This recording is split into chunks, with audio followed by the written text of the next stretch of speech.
अब हमको ठोस आकृतियों का पृष्ठीय क्षेत्रफल एवं आयतन से प्रश्न दिया गया है। एक घनाभ 8 मीटर लंबा, 4 मीटर चौड़ा और 2 मीटर ऊंचा है।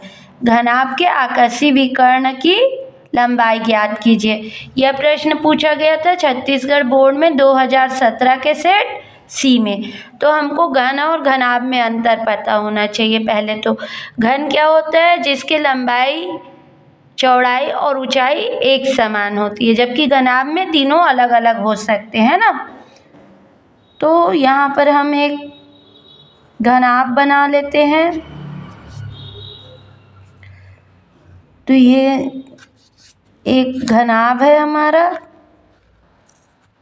है ना। इसमें क्या बोला है? घनाभ की लंबाई कितनी दी हुई है? 8 मीटर। ये वाले हिस्सा क्या है? 8 मीटर। और चौड़ाई ये वाला दिया हुआ है हमको 4 सेंटीमीटर। और ये जो ऊंचाई है ना घनाभ की, ये ऊंचाई, ये ऊंचाई, ये ऊंचाई सब सेम रहेगी, है ना। ये दी हुई है हमको 2 मीटर। ठीक। तो आकाशीय विकर्ण की लंबाई ज्ञात करनी है। तो दिया है, लिख लेंगे। दिया है, क्या दिया हुआ है हमको? घनाभ की लंबाई बराबर 8 मीटर,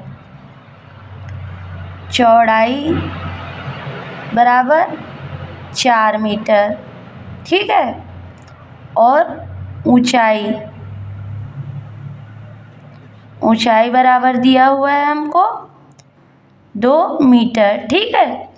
अब घनाभ का विकर्ण निकालने का सूत्र क्या होता है? इसलिए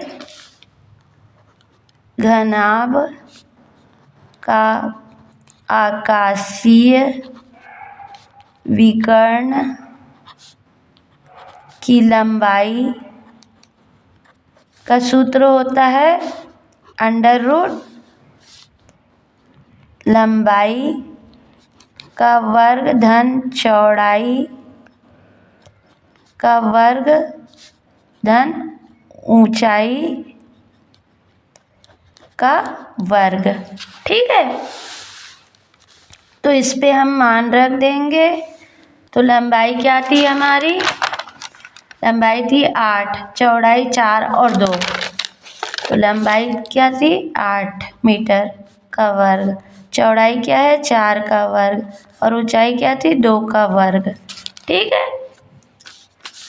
तो ये क्या आ जाएगा? 8 का वर्ग माने 8 × 8, ठीक। धन 4 का वर्ग माने 4 × 4, 2 का वर्ग माने 2 × 2। तो ये क्या आ जाएगा? 8 × 8 = 64 और 4 × 4 = 16 और 2 दूनी 4। इन सबको जोड़ लेंगे तो 16 और 4 = 20। 20 को 64 में जोड़े तो 84। ये क्या आ गया? 84, ठीक है। और 84 को हम क्या लिख सकते हैं? 84 का वर्ग निकाल सकते हैं? नहीं, है ना। तो किसके पहाड़े में आता है? 4 × 21 लिख सकते हैं। 21 का 4 बार पहाड़ा पढ़ेंगे तो 84 हो जाएगा, ठीक है। और 4 को हम क्या लिख सकते हैं? 4 को हम लिख सकते हैं 2 × 2, मतलब 2 का वर्ग × 21। 2 का वर्ग इसके साथ किए तो वर्गमूल का मतलब क्या होता है? हाफ। तो ये हाफ मिलके ये हाफ कट जाएगा और 2 बाहर आ जाएगा और वर्गमूल 21 रह जाएगा, अंतर, है ना। और ये क्या होगा? मीटर में, क्योंकि बाकी चीज़ें भी हमको मीटर में दी हुई है। तो क्या मिल जाएगा हमको? अतः घनाभ का आकाशीय विकर्ण की लंबाई क्या मिल गई हमको? 2√21 मीटर है। और यही क्या है हमारा आंसर।